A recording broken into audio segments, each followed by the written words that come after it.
à un moment, on s'est tous les deux embrassés en fait. Et, et il a voulu me rembrasser et j'ai tourné la tête et ça lui a pas plu.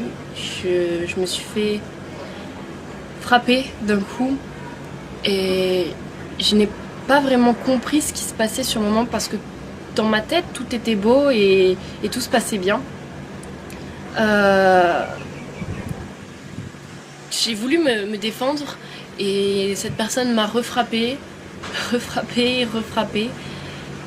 Je n'arrivais rien à faire, rien du tout. Il était vraiment trop fort pour moi, sur moi, à me frapper et cette personne a fini par me violer. Donc après m'avoir frappé et violé, je me suis enfermée dans la salle de bain. Il fallait que je retourne dans la chambre parce qu'il y avait mon téléphone, je devais prévenir quelqu'un, je devais appeler quelqu'un, il me fallait de l'aide, je ne pouvais rien faire et je suis rentrée dans la chambre.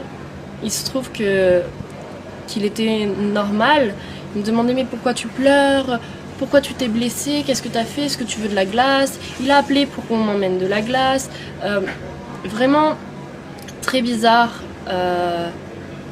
Une autre personne complètement. Et du coup, je prenais mes affaires doucement, j'essayais de me rhabiller doucement pour pas réveiller la bête en lui, on peut dire.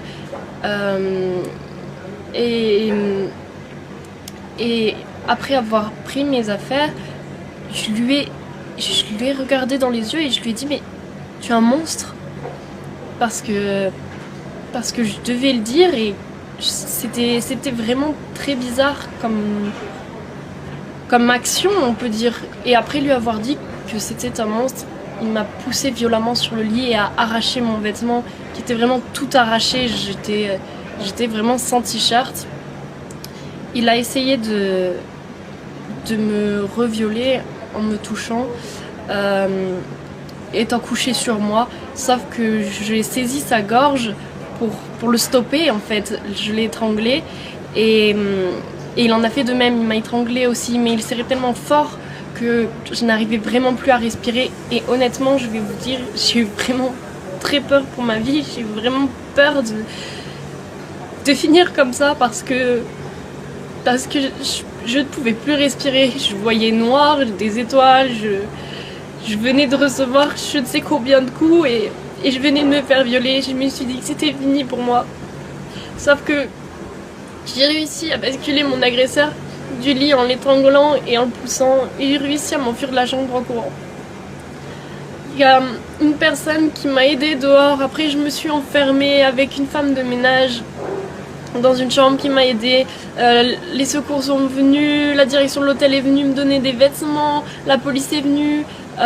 Lui était enfermé dans la chambre, ils l'ont embarqué au poste de police, on m'a embarqué au poste de police, on nous a embarqués au même dans 2 voitures séparées pour pas qu'on se recroise, etc. Arrivé au poste de police, j'ai porté plainte, on va dire, mais ce n'était même pas réfléchi de ma part. Au poste de police, on m'a dit bah voilà, qu'est-ce qui se passe? J'ai tout dit et j'ai pas eu le temps de réfléchir, de savoir si je voulais porter plainte, si je voulais pas porter plainte, ce que je voulais faire, ce que je voulais pas faire. J'ai pas eu le temps de tout ça. Donc après avoir porté plainte, j'ai été emmenée à l'hôpital pour soigner mes blessures, pour me faire des tests ADN, faire des tests alcoolémie, faire des tests pour la cocaïne, faire toutes sortes de tests. J'y suis allée le jour même, j'y suis retournée le lendemain. J'ai eu un médicament à prendre pendant 1 mois qui me détruisait l'estomac, vraiment pour pas avoir de maladie, etc. Parce que oui, cette personne ne s'est pas protégée, bien évidemment. Quand j'étais chez moi, je me pliais de douleur tellement ce cachet me faisait mal. Et c'était dur. Je n'arrivais pas à le dire à ma mère parce que c'est trop dur de dire quelque chose de tel à sa mère. La mère qui a toujours voulu me protéger, qui a toujours voulu me mettre en garde, qui a toujours été là pour moi. Le fait de lui dire maman, j'ai été frappée, j'ai été violée, c'est juste pas possible pour moi. Je lui ai jamais dit ce qui s'était vraiment passé.